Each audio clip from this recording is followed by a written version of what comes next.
Je suis le moindre des enfants de Dieu. Je ne suis pas digne d'être appelé chrétien parce que j'ai trop péché. Mais par la grâce de Dieu, je suis ce que je suis. Et sa grâce envers moi n'a pas été vaine. Merci Jésus. Éternel des armées, viens nous sauver. Oh miséricordieux, aie pitié de moi. Éternel des armées, viens nous sauver. Oh miséricordieux, aie pitié de moi. De même je vous le dis, il n'y aura plus de joie dans le ciel pour un seul pécheur qui se repent que pour 99 justes qui n'ont pas besoin de repentance. C'est vrai.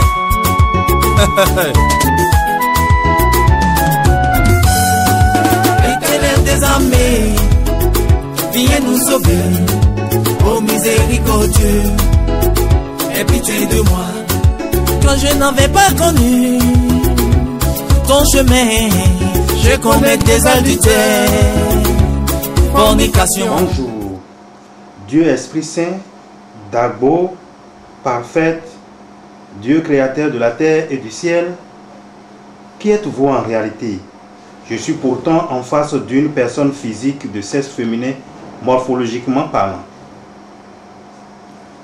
Bonjour, monsieur le journaliste. C'est une belle question que vous avez posée. D'autres disent parfait, d'autres disent Dagbo, d'autres disent Dieu le Père, Dieu créateur. On apprend beaucoup de choses, vous apprenez beaucoup de choses. Et c'est d'ailleurs pour cela que vous voulez comprendre davantage ce que c'est. Moi, je ne suis pas parfaite. Je suis Dieu le Père, créateur du ciel et de la terre. Dieu Esprit Saint. Parfaite, c'est une femme, c'est un être humain comme vous, comme tous les êtres humains, mais la différence c'est que elle n'a pas été engendrée, elle n'est pas née, elle n'est pas venue d'une femme comme ça, c'est mon temple. Parfaite, c'est en quelque sorte comme un bureau, c'est le corps dans lequel je viens pour travailler et pour retourner au ciel. Donc moi, c'est Dieu le Père et Dieu, le papa de l'humanité, Dieu, le papa de Jésus-Christ, Dieu, époux de la Vierge Marie, Dieu d'Abraham, de Jacob, de David, de Moïse, Dieu des prophètes, Dieu de tous les temps, Dieu hier, aujourd'hui, et jusque dans l'éternité, je serai Dieu. C'est pour ça qu'en fond, les gens m'appellent Dagbo, ce qui veut dire grand-papa. Grand-papa, parce qu'ils reconnaissent que je suis le papa de Jésus-Christ, et Jésus-Christ qui est leur papa. Donc je suis leur Dagbo. C'est pour ça qu'on m'appelle Dagbo. Donc quand on dit Dieu le Père ou Dieu Esprit Saint, et quand on dit Dagbo, c'est la même chose. Ce n'est pas, les significations ne sont pas différentes. C'est la même chose. Mais je ne suis pas parfaite. Celle qu'on appelle parfaite, c'est autre chose carrément. C'est un homme, un être humain que vous voyez, mais qui est différent de vous parce qu'elle, elle n'a pas été engendrée. Hein? Elle n'a pas été engendrée parce que, je dis en même temps parce que je sais qu'en tant que journaliste, vous allez me poser la question. Tout à fait. Vous allez me demander pourquoi elle n'a pas été engendrée. Donc je dis parce que le temple de Dieu, l'Esprit Saint, qui est la source de la sainteté, ne peut pas avoir un temple qui a été engendré. Parce que tout être humain est pécheur. Et donc, le temple ne peut pas venir de la chair comme ça directement. Parfaite a été fabriqué depuis le ciel et a été envoyé sur la terre. Et c'est après quelques jours qu'un peul l'a ramassé, un peul qui allait un peu à la chasse, qui se promenait dans la brousse avec ses bœufs, l'a ramassé et un couple instituteur l'a adopté après. Et ce sont eux qui lui ont donné parfaite victoire. C'est-à-dire la victoire est venue parce que depuis 8 ans on n'a pas eu d'enfant et quand parfaite est venue, la dame est tombée enceinte. Donc ses parents adoptifs sont toujours là. C'est vrai que la dame est décédée, mais le papa est toujours là. Le monsieur est toujours là. Et lui-même sait qu'il a adopté Parfaite. Donc c'est mon temple, Parfaite. Si je quitte le corps, vous aurez bien vous allez avoir l'occasion de remarquer la différence, de constater que ce n'est pas la même chose. C'est une autre personne carrément. Donc merci beaucoup pour la question. Oui, vous écoutez, vous êtes donc Dieu Esprit Saint dans le corps de Parfaite. Voilà. Dieu l'omnipotent. Oui. Avez-vous besoin de prendre chair avant de sauver l'humanité des mains de Belzéboul? Pourtant, la foi nous enseigne qu'une seule parole suffit pour que tout soit ou disparaisse. C'est vrai, une seule parole suffit pour que tout disparaisse ou que tout soit. Mais est-ce que Jésus aussi avait besoin de venir dans ce monde et mourir pour vos péchés avant que vous ne soyez sauvés? Dieu a son plan et Dieu sait ce qu'il fait. Aujourd'hui, regardez le monde. Le monde est au bord de la tombe. Hein? Tout est détruit. La sorcellerie a tout détruit. Le malin a gagné le terrain. Belzéboul a corrompu tout. Il a corrompu le monde. Que ce soit le monde visible ou invisible. Il a tout corrompu. Et en tant que Dieu miséricordieux, avec l'amour que j'ai pour mes enfants, pour mes créatures, je ne peux quand même pas rester au ciel et tout détruire comme ça d'un seul coup. Ce ne serait pas de l'amour vis-à-vis de mes enfants. Et donc, comme vous avez une mère qui intercède tout le temps pour vous, elle a pleuré, pleuré, pleuré pendant 13 siècles pour que je sois là, pour qu'au moins hein, vous sachiez que Dieu vous aime. Dieu, le silencieux, celui que vous acceptez dans la foi et que vous n'avez jamais vu, existe et peut encore quelque chose pour vous. C'est ça la mission de Bonamé. Ce n'est pas pour vous tuer tous, juste comme ça. Ce n'est pas pour que... ce n'est pas que...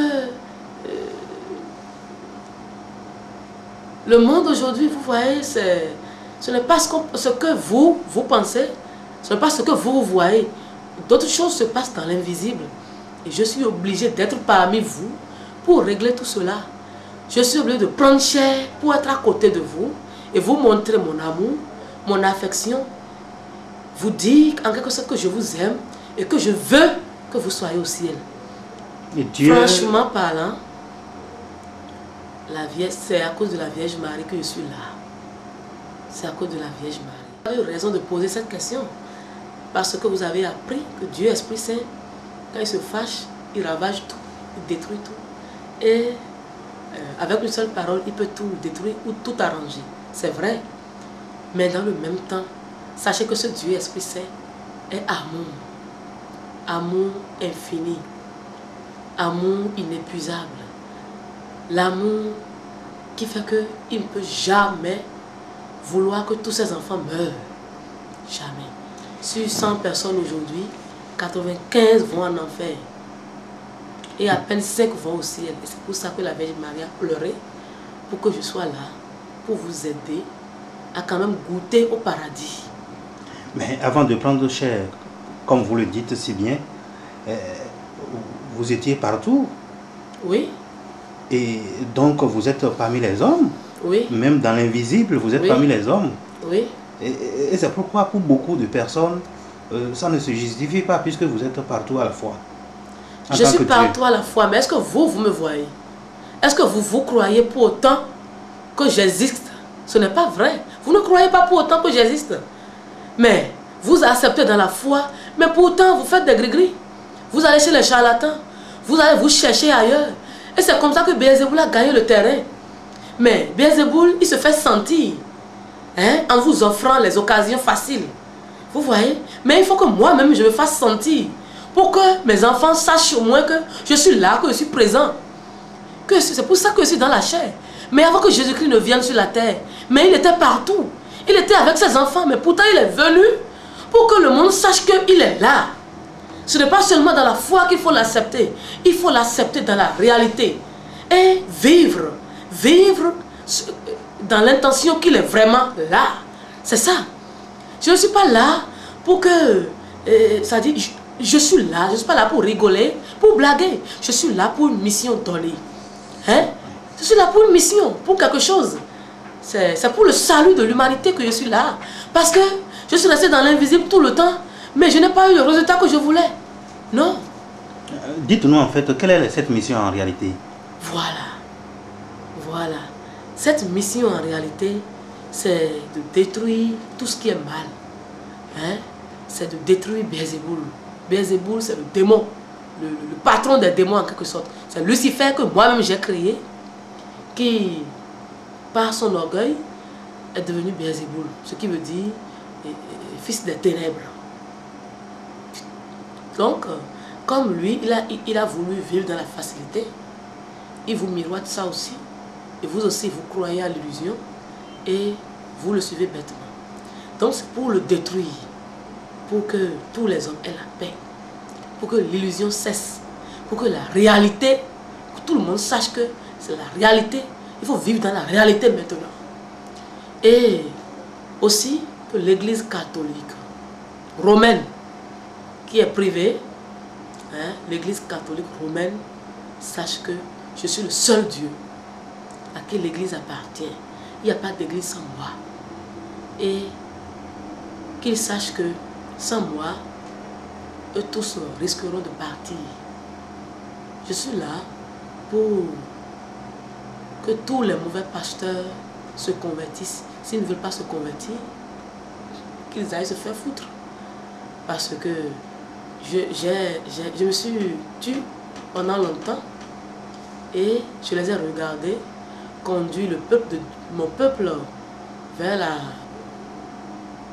la perdition, et l'église est en train d'être détruite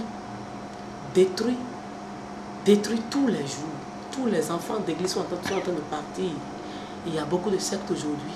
Donc je veux regrouper, rassembler mes enfants dans mon église, la seule et la vraie, pour que tous mes enfants sachent que je suis leur père et qu'ils n'ont plus d'intermédiaire, qu'ils n'auront plus désormais d'intermédiaire. Je suis leur Dieu et que je suis le père de l'église. Donc la mission de Bonamé, en résumé, c'est pour détruire le mal. Le mal qui détruit les hommes aujourd'hui. Et d'où vient ce mal-là? C'est Béelzéboul. C'est Béelzéboul, le maître des ténèbres. C'est de là que vient le mal aujourd'hui.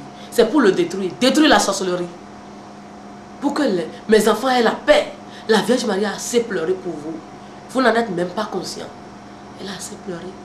Je suis là pour détruire tout ça.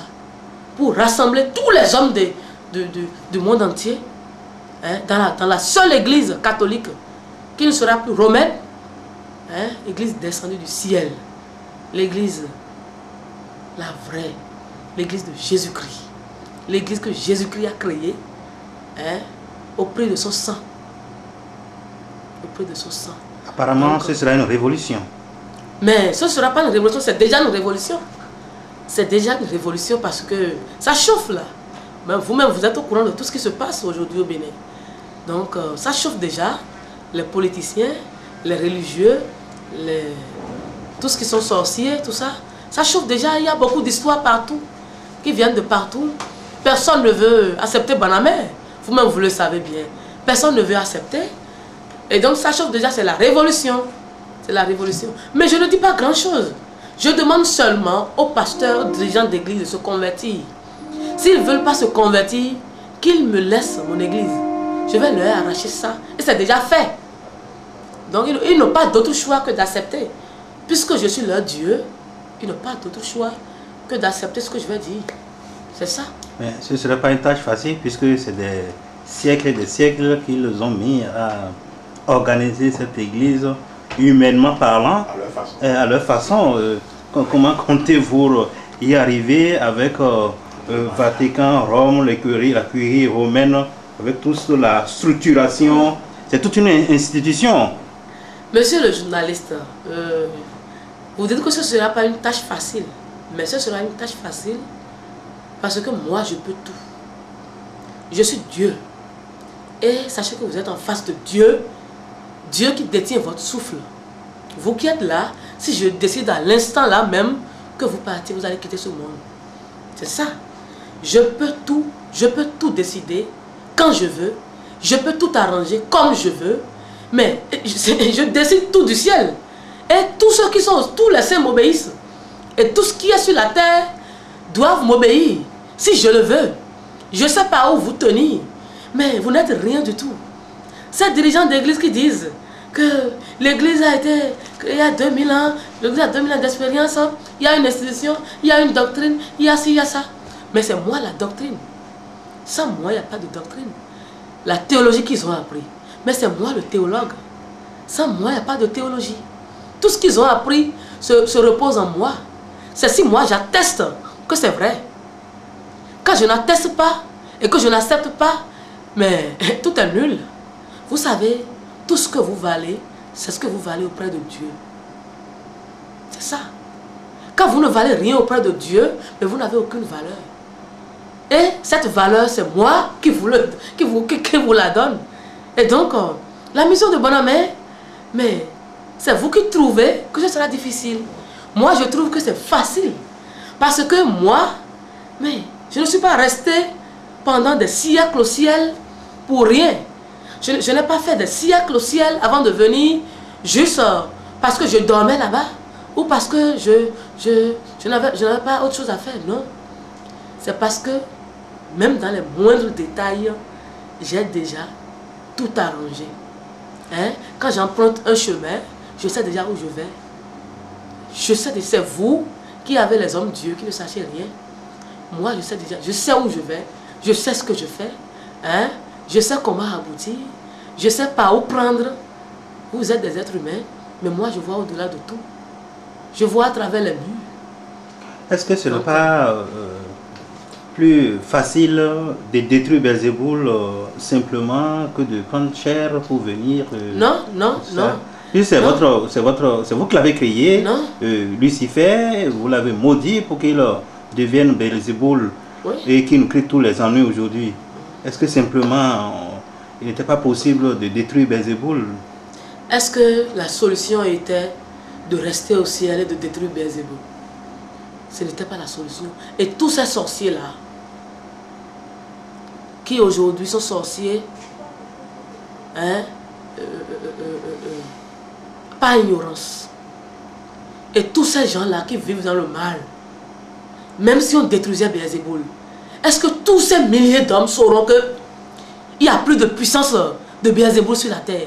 Même à l'heure où nous parlons, malgré que je sois dans la chair, et que je sois en train de détruire tout ce qui est force du mal, mais les hommes continuent de croire en vaudou. Les hommes continuent de croire aux fétiches. Les hommes continuent de croire aux mamies. Et si je restais dans l'invisible là-bas, et que je détruisais Belzéboul, mais ce ne serait pas la solution. Je n'allais rien arranger, au contraire. Au contraire. J'allais avoir, c'est-à-dire j'allais aggraver la situation. Parce que les hommes ne comprendraient rien. Ils seraient dans l'ignorance. Là, je vous dis, je suis obligé de prendre chair et de me manifester à mes enfants pour qu'ils sachent que je veux leur bien. Je suis obligé d'être là pour leur expliquer combien de fois je les aime et que le diable, le malin est là pour les détruire. Mais les hommes ne sachent, ils ne savent pas que le diable est en train de les détruire. Ils ne sont même pas conscients de ça. C'est des ignorants. Et ils suivent le malin bêtement. Mais il a fallu que je sois là aujourd'hui, que je leur explique tout ce que le diable fait d'eux, tout ce que Belzéboul est en train de détruire dans leur vie, pour qu'eux-mêmes se rendent compte qu'en réalité, ils ne vivent pas, qu'ils finiront en enfer. Il faut que je leur dise qu'ils vont finir en enfer, et que s'ils ne se convertissent pas, que c'est dangereux, et l'heure est grave. Il faut que je vienne leur annoncer que l'heure est grave. Je suis là juste par amour. Parce que les 3 jours qui vont venir bientôt, mais ça va chauffer là. Si je restais au ciel et que je disais que j'ai détruit Belzéboul, mais tous mes enfants iront en enfer. Alors que j'ai besoin de mes enfants au ciel. J'ai besoin de mes enfants au ciel. J'ai besoin que tout ce que j'ai créé, voilà, vous êtes dans ce monde, vous voyez que je suis grand parce que j'ai créé tout ça. Mais il reste encore des choses que vous n'avez pas, que vous ne connaissez pas. Et je veux bien, hein, je veux que vous soyez au ciel pour goûter à tout ça. hein, pour me connaître davantage et pour savoir qui est votre Dabo. Hein, c'est ça. En attendant de nous parler un peu plus précisément des 3 jours dont vous venez d'évoquer, dites-nous, pour certains, ce n'est dit nulle part que Dieu prendrait chair. Vous supprimez l'humanité, apparemment, selon dit les gens, puisque pour beaucoup, ce n'est écrit nulle part. Non, monsieur le journaliste, non. Je ne supprime pas l'humanité. C'est ce que je vous disais tout à l'heure. Le diable vous a averti. C'est que vous êtes debout, mais vous ne voyez rien. Vous ne réfléchissez pas. Vous n'avez plus de cerveau. Et vous ne savez même, vous n'êtes même pas conscient que vous êtes perdu. C'est ça? Vous ne réfléchissez pas. Vous dites que il n'a été annoncé nulle part que Dieu devrait prendre chair. Mais il a été annoncé, et même plusieurs fois. Dans la Bible, que ce soit dans la Bible ou par les prophètes, il vous a été annoncé. Mais vous acceptez les messages et vous les comprenez à votre manière. C'est comme ça. Je vais vous donner un exemple terre à terre. Hein? Prenons le cas de Jésus qui a pris chair. Jésus est venu dans ce monde, oui ou non? Qu'est-ce qu'on a dit à la Vierge Marie? Tu vas avoir un enfant, hein, par l'œuvre de l'Esprit Saint. Mais c'est l'Esprit Saint qui a enceinté la Vierge Marie. Et elle a accouché d'un être humain, qui était Jésus, vrai homme, vrai Dieu. Mais Jésus était dans la chair, n'est-ce pas? La Vierge Marie était un être humain, n'est-ce pas? Mais l'Esprit Saint, qui est capable d'enceinte un être humain, pour qu'elle, à son tour, hein, enfante encore un être humain. Mais pourquoi cet esprit ne peut pas rentrer dans le corps d'un être humain? Hein? Aujourd'hui, on dit que l'esprit ne peut pas prendre chair. Et on dit que ça n'a été annoncé nulle part. Mais dans la Bible, Jésus a dit que le vrai vigneron viendra. Jésus l'a bien dit. Il l'a bien signifié. Mais vous n'avez pas compris. Vous l'avez compris à votre façon. Jésus a dit, mais si le vigneron envoie ses employés et qu'on les tue tous, il envoie son fils unique et qu'on le tue, quand lui-même sera là, qu'est-ce qu'il fera de ces gens-là? Et ses apôtres lui ont répondu, il va les tuer tous. C'est ça? Ou bien vous n'avez pas appris ça dans la Bible? Vous êtes un chrétien, non? Et vous avez lu la Bible une fois quand même.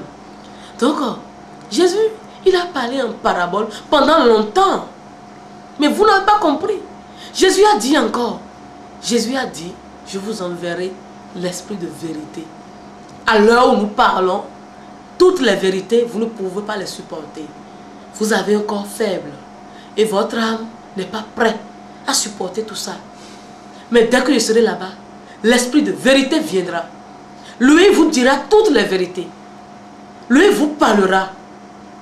C'est ce que Jésus a dit, non? Mais d'autres pensent que cet esprit-là est déjà venu à Pentecôte. Ce n'est pas vrai. C'est le feu de cet esprit, la puissance de cet esprit qui est descendu à Pentecôte sur les apôtres. Et ce feu a détruit la peur qu'il y avait. Et il a donné courage aux apôtres. Et ils ont commencé par proclamer la bonne nouvelle. Mais l'Esprit Saint dont parlait Jésus devrait parler, devrait dire des vérités. Et pour dire, pour parler, il faut prendre chair. Il ne faut pas devenir arbre, ni animal pour parler. Il faut devenir homme. Il faut rentrer dans un corps pour parler. Et là maintenant, toutes les vérités sont en train d'être révélées. Mais Jésus, lui, il était dans la chair. Il a bien dit qu'il est le Fils de l'homme. Et donc, il ne pouvait pas tout dire, sinon, ils allaient le décapiter. Mais il sait que son Père, en tant qu'esprit, lui ne mourra pas. Personne ne pourra le tuer. Et aujourd'hui, qui peut me tuer moi? Personne. Quel que soit le fusil, le couteau, et tout ce que tu as, tu ne pourras pas me tuer. Si les dirigeants de l'Église catholique pouvaient, ils allaient le faire déjà. Et comme ils ne peuvent pas, ils disent un peu de tout, juste pour empêcher l'œuvre d'évoluer. Mais moi, je conduis ma barque. Donc, il a été dit à plusieurs reprises. Même Ézéchiel l'a dit. Même Saint Paul l'a dit. Les prophètes l'ont dit. Dieu, il arrivera un moment où Dieu, il rassemblera ses enfants de toutes les nations sur une colline. Et il n'y aura plus d'intermédiaire. Il parlera à son peuple. Hein? Mais il faut lire la Bible. Donc, il ne faut pas... C'est les ragots. Selon vous, avec toutes ces explications, pourquoi tant d'acharnement des responsables de l'Église catholique romaine, alors que nous avons appris que au début de la mission de Banamé en 2009, on les voyait autour de vous? Mais je viens de parler de la vérité. Je viens de parler de la vérité qui est en train d'être révélée. Mais le monde est souillé. Et le drame, c'est que les dirigeants de l'Église catholique aujourd'hui sont trempés dans l'obscurité. Ils sont devenus ténèbres même. Ils ne sont même plus dedans. Eux-mêmes sont devenus ténèbres. Et ils vivent dans l'obscurité tout le temps. Tout ce qu'ils font, c'est dans l'ombre qu'ils le font. Et vous les chrétiens, vous voyez la soutane blanche. C'est ce que vous voyez à l'extérieur. C'est en ça que vous croyez. C'est ça. C'est ça que vous croyez. Vous ne cherchez pas à savoir ce qui se passe quand on finit de vous dire la messe. Qu'est-ce qui se passe après ça? Vous ne cherchez pas à savoir. Mais c'est ce que vous dites que vous acceptez. C'est tout. Vous, c'est l'apparence qui vous trompe. Eux, ils sont autre chose derrière vous. Ils sont dans tout ce qui est diabolique. Ils ont signé des pactes avec Beelzéboul. Je le dis. Et je suis responsable de ce que je dis. Je sais ce que je dis. Et eux-mêmes, ils le savent. Je ne suis pas un Dieu douillet. Je ne suis pas un Dieu con, un Dieu imbécile en qui ils ont cru tout le temps. Je suis Dieu, celui qui peut tout, celui qui voit tout, et qui se manifeste dans l'invisible. Et je sais comment je me manifeste. Et je sais comment je sévis. Vous savez quoi? Ces gens-là, ils sont plus dignes d'être pasteurs. Ils ont vécu tout le temps dans l'obscurité. Et maintenant que la réalité est là, la vérité est là, la lumière est là, ils n'acceptent pas. Au début, ils ont cru en autre chose. Et après, ils ont découvert autre chose. Mais au début, ils ont cru que Matthias, qui a aujourd'hui Christophe 18, ils ont cru que il est rentré dans une mafia. Ou bien il est allé trouver un pouvoir quelque part qui l'a emmené. Donc, eux-mêmes, ils vont s'infiltrer dedans et ensemble, ils vont bouffer. Mais ils étaient avec nous au début dans un autre esprit. Dans un autre esprit. Puisque eux, ils sont dans le mensonge. Ils ont cru que c'était le mensonge. Mais quand ils se sont rapprochés et ils ont découvert que c'est la vérité ici, tout ce qu'on est dans l'obscurité, on le révèle ici. Et la lumière jaillit et les ténèbres ont commencé par disparaître. Et eux, pour sauver leur face, parce que le monde entier, à partir de Banamé, le monde entier saura ce qu'ils sont. Et on sera obligé de les dévoiler, puisque je ne suis pas un Dieu qui soutient d'autres et qui, vous voyez déjà, qui protège d'autres. Qui protège d'autres. Et donc, je suis un Dieu de justice.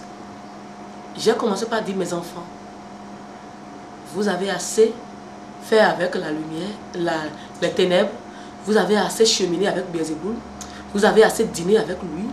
Maintenant, il faut que vous et nous, on dîne ensemble. Et comme dîner avec moi, c'est dîner avec le feu. Et le feu, et comme le feu ne fait rien de bon, le feu détruit tout ce qui est mal là, mon feu détruit tout ça. Eux, ils ont choisi Beelzéboul. Et c'est comme ça qu'ils ont fait demi-tour. Petit à petit, ils ont commencé par nous dénigrer. Et vous voyez, leur malheur que, effectivement, je suis Dieu. C'est leur malheur. Si c'était que je les trompais, je trompais le monde en disant que je suis Dieu, mais là, ils auraient gagné. Mais leur malheur aujourd'hui est que je suis vraiment Dieu. Et c'est là que ils se sont rendus compte qu'ils sont coincés. Parce que quand ils ont affaire à toi, mais tu es cuit, tu es foutu. Quand l'église catholique romaine s'acharne contre vous, ils n'ont même pas besoin de s'acharner. Il suffit juste d'un coup de fil et toi tu es grillé. Il suffit seulement qu'ils aillent en nuit sabbatique une fois et tu es foutu. Mais ils ont tenté tout ça. Et voilà que Dieu est têtu. Et moi, je suis... Mais sans moi, il n'y a pas de puissance. Sans ma volonté, rien ne se passe. Mais un évêque béninois a déclaré que Banamé c'est une calamité et que mieux, il dit que si pendant longtemps au Bénin, avec le problème de rareté de pluie, si le Bénin vit cette situation de rareté de pluie, et que c'est le fait que cette petite parfaite s'est autoproclamée Dieu. Alors, qu'en dites-vous? J'ai appris ça aussi. Bon, vous les journalistes, vous êtes au parfum des informations. J'ai aussi appris ça. Il est allé raconter. Ça, ce n'est pas parler, c'est raconter. À Savalou, voilà. C'est ce qu'il est allé raconter. Vous savez, en tant qu'autorité religieuse, lui, Gagné-Antoine, monsieur Gagné-Antoine qui parle, qu'est-ce que lui il a pu faire pour arrêter la petite parfaite dont il parle? Vous voyez, quand il dit que c'est à cause de parfaite qu'il n'y a pas la pluie au Bénin, que Dieu s'est fâché contre le Bénin et qu'il n'y a pas la pluie, est-ce que Dieu se fâche? Quand moi je me suis fâché contre eux, évêques et prêtres, parce qu'ils ne se convertissaient pas, qu'est-ce qu'ils ont dit dans ce pays? Dans ce même pays, ils ont dit que Dieu ne se fâche pas. Dieu ne s'énerve pas. Mais pourquoi lui trouve maintenant que Dieu s'est fâché? Pourquoi Dieu se fâche? Dieu ne se fâche pas normalement. Mais ce sont eux qui connaissent Dieu. Ce sont eux qui savent comment Dieu doit agir. Ce sont eux qui parlent à Dieu. Hein? Ce sont eux les intermédiaires entre Dieu et le peuple, non? Ce sont eux qui intercèdent pour le peuple auprès de Dieu. Mais maintenant, pourquoi ils n'ont pas intercédé pour que leur Dieu puisse arrêter parfaite pour que le peuple ait la paix? Mais eux, ils peuvent donner des ordres à Dieu, de dire à Dieu, mais toi, fais en sorte qu'il y ait la pluie. Hein? Eux, ils peuvent dire ça à Dieu. Pourquoi eux, eux qui se disent hommes de Dieu, ce sont eux qui ont tous les pouvoirs. C'est après eux, c'est Dieu. Pourquoi eux, ils ne parlent pas à Dieu pour que Dieu arrête parfaite? Mais dans ce même Bénin, il y a des années, il y a plusieurs années maintenant, il y a eu la famine au Bénin parce qu'il ne pleuvait pas. Est-ce que parfaite était déjà là? Parfaite avait déjà dit qu'elle était Dieu? Non. Pourtant, il y a eu la famine dans ce Bénin. Et aujourd'hui, on dit que c'est parce que parfaite dit qu'elle est Dieu qu'il y a la famine au Bénin. Mais quand on prend pas tous les moyens pour détruire Banamé, et on n'y aboutit pas, on crée des conneries, et on raconte. Et c'est des autorités. Et c'est des gens dignes d'être pasteurs, ça. Et il dit que il ne pleut pas parce que de parfaite a dit qu'elle est Dieu. Au lieu de dire sincèrement que c'est parce que nous n'avons pas reconnu notre Dieu qui s'est fâché contre nous et il ne pleut pas. Il renverse le truc là et il dit que parfaite a dit qu'elle est Dieu et il ne pleut pas.